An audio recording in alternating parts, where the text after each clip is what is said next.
drug trafficking group for almost 2 years. This case started with undercover DEA agents buying relatively small quantities of methamphetamine and fentanyl from Tacoma area dealers. The subsequent investigation led to 2 federal wiretaps, and investigators followed this and other evidence to California, Arizona, Utah, and further up the chain to Sinaloa Cartel. Investigators identified 2 brothers from Sinaloa, Mexico, Rosario Abel Joaquin Camargo Banuelos and Francisco Fernando Camargo Banuelos, as the leaders of this drug trafficking organization. From their base in Sinaloa, both these men directed this group that dealt death and despair in our community. This is what we expect of the Sinaloa Cartel, which is why DEA is putting every resource at our disposal towards ending the reign of drug terror in the Pacific Northwest and around the country. This Sinaloa Cartel affiliated group trafficked an extremely large quantity of drugs. In this case, we seized 484 pounds of methamphetamine, 30 pounds of cocaine, 8 pounds of heroin, over 217,000 fentanyl pills, and 197,000 pounds of powder fentanyl.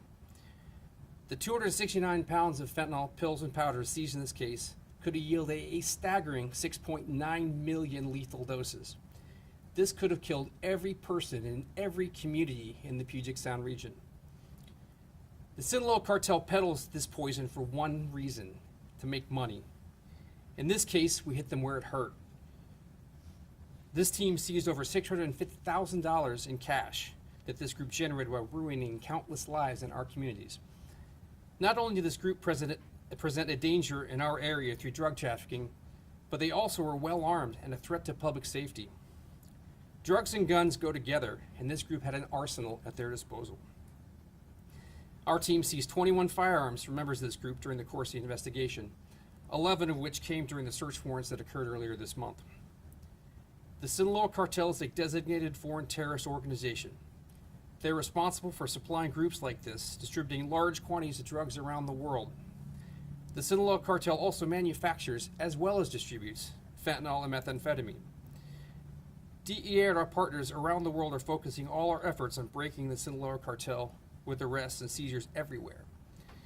They're one of the most dangerous threats on the planet to the health and safety of our communities, and I hope that this operation is a step towards the removal of this threat from our homes. Thank you. Now, Acting United States Attorney T. Miller. Good morning. This was a lengthy and wide-ranging investigation of a cartel-connected drug trafficking organization distributing dangerous drugs in the Western District of Washington. The drug ring was organized and controlled from Mexico, as Agent Reams explained. The ring used U.S. citizens and individuals who are here illegally to spread drugs from Lacey to Whidbey Island. During the arrests and searches that just took place, in addition to large quantities of drugs and money, the agents seized 11 firearms. Earlier in the investigation, they seized even larger quantities of drugs, including a shipment in October of 2023 that found 95 kilograms of methamphetamine and 41 kilograms of fentanyl powder. Some of these shipments were so large they were brought here in semi-trucks. Some of the firearms were seized from defendants who were prohibited from possessing them, either because they were aliens or because they had prior felonies. The indictment charges not just the drug conspiracy and other drug charges, but illegal firearms possession and also instances of using a firearm during and in relation to a drug trafficking crime. We charge these firearms offenses because combining narcotics, trafficking, and guns makes our communities much less safe. We will work with our counterparts in the Department of Justice's Office of International Affairs to hold those named in the indictment and not yet brought into custody to trial. Thank you.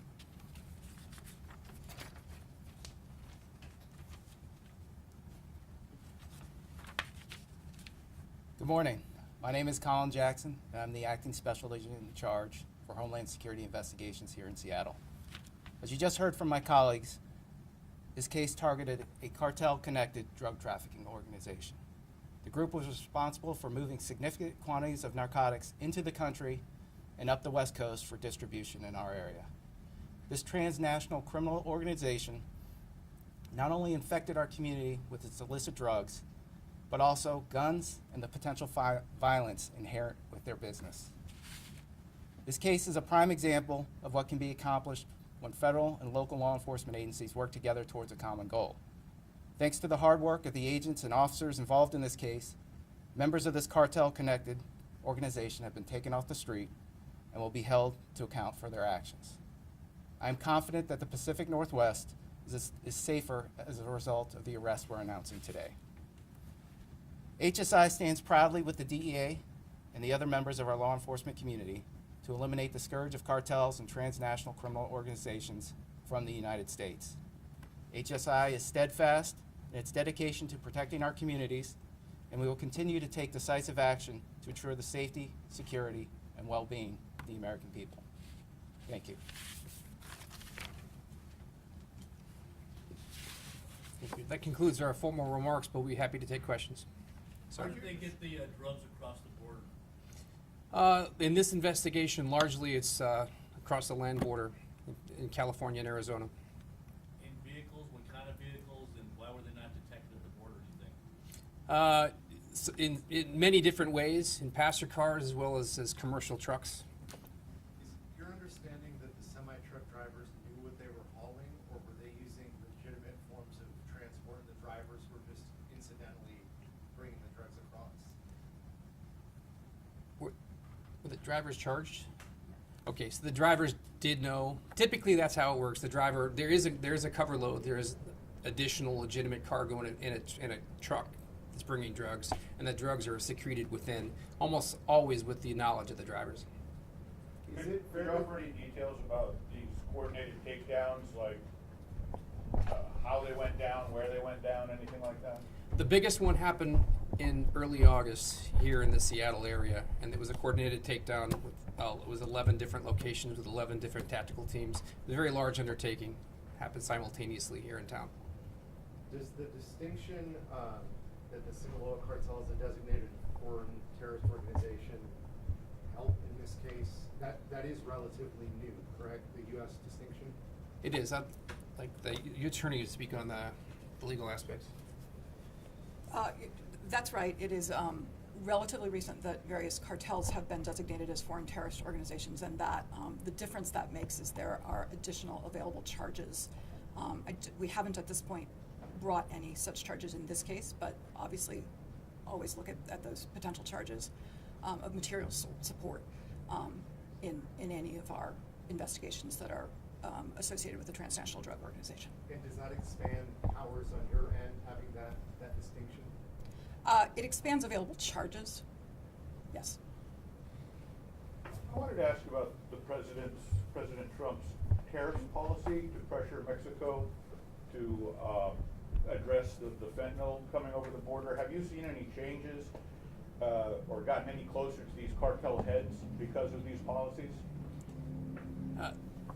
I will say that we're being very successful in recent months in getting extraditions and arrests for Mexico. And then I recognize Mr. Jackson from Friday's press conference. Is there any overlap between that FBI-led bust and today, or is it just kind of coincidental timing in those two operations? It's just a coincidental time in those operations. You have 19 defendants, 13 in custody, 6 are being sought after. Are you looking for any more members connected to this cartel in Washington State? We're always trying to expand the investigation. So every arrest leads to an interview, which oftentimes leads to more arrests, and we follow every string available to get as many people involved in the organization as possible. So yes, the investigation is ongoing. And then, I don't know how DEA defines things, but is this fair to say the Sinaloa Cartel has a presence in Washington State? Absolutely. Sinaloa Cartel and the Jalisco Cartel are both in Washington State. And is that concerning to you, being that we are a little removed from the border? Sinaloa Cartel is one of our biggest adversaries, so it concerns me. That's what consumes my thoughts. Being that there is increased presence on the southern border, as led by the president, are you concerned that the northern border will become more porous? Are you already seeing cartel operations shift northbound? So I've been with DEA for 27 years, and drug trafficking groups always choose the path of least resistance. So it's logical that the southern border gets harder and harder to penetrate. We're going to see traffickers exploiting other avenues to enter drugs in the United States. Are you already seeing that? So far, a little bit, but still the southern border is our principal threat at this moment. What's the significance of what appears to be a swastika on that block of whatever that is? So that's fentanyl powder. It's just a logo. I'm not sure why traffickers chose the swastika, but it's just a logo that is imprinted on most kilograms of powdered substance we So find. you've seen that in other places? I have actually never seen the swastika before used as a logo. How does this bust rank in your 27 years? Is it major, significant, and what's the dollar value on these almost 7 million doses? So this is a very significant bust, a very significant operation for the Pacific Northwest, and it ranks up there. I came from Phoenix, which is right on the one of the main corridors for drugs entering the United States. So this rivals something we would see in Phoenix. So it's very large. Typically at DEA we don't put a dollar value on drugs because it varies so radically from place to place. Even within my division, which is Alaska to Oregon, fentanyl in Alaska is way more expensive typically than fentanyl here. So we try to just stick with the dosage units and the weights. But 7 million lethal doses is an enormous number. Has there been any cooperation with the Mexican authorities in this? Is there any official partnership or open channels there? The Mexican government is helping in this case. So I'm looking through your list here, roughly half are Mexican nationals, That's right. and they were all in the United States? Not all of them were in the United States. How many were in Mexico? The The brothers? the brothers are in Mexico, yeah. Okay, but they had a number of people who were in this country illegally helping them out. That's correct. I'm sorry, I'm unclear. Are the brothers in custody? They are not in custody. Oh, yeah, okay. We believe they're in Sinaloa, Mexico right now. Okay. How about a couple more questions and we'll be done? Or we can be done now if there aren't any more questions. Final question for me. Maybe 5 years ago, I covered a HSI press conference, and back then, I was told that people weren't doing fentanyl. Fentanyl is being used to pass off as a legitimate drug. Has that changed now, and what do you attribute that change to? It has changed a little bit. So, say 5 years ago, really before, at least personally, before I started seeing fentanyl in the quantities we have now. So, these M30s, these pills, like right there, for example, they look like legitimate M30s. They're the same color. They're made to look like a counterfeit, legitimate pharmaceutical pill.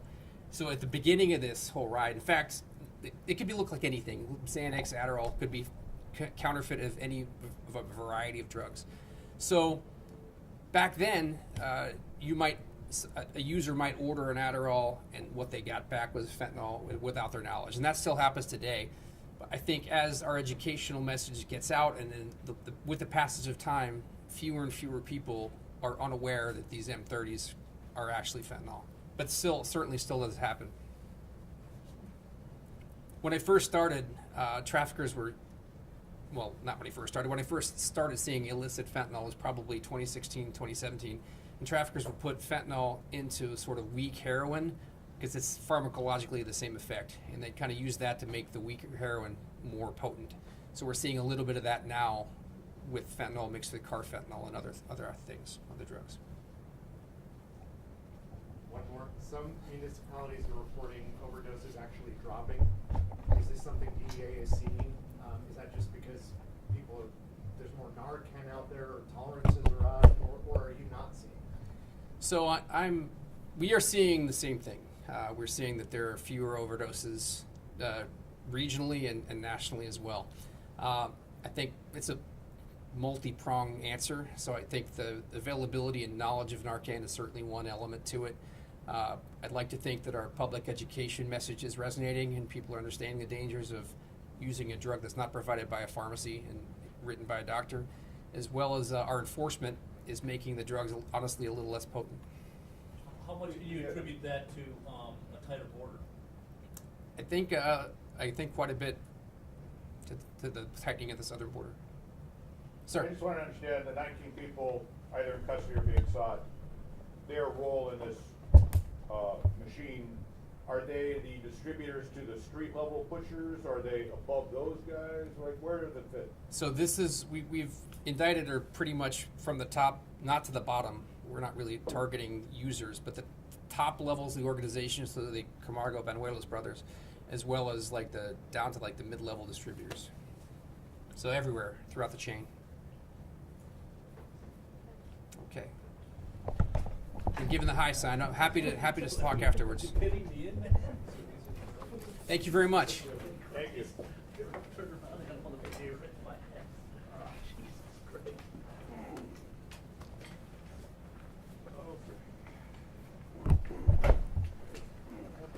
All right, Jeffrey. I'm gonna go shoot some of this media. Okay.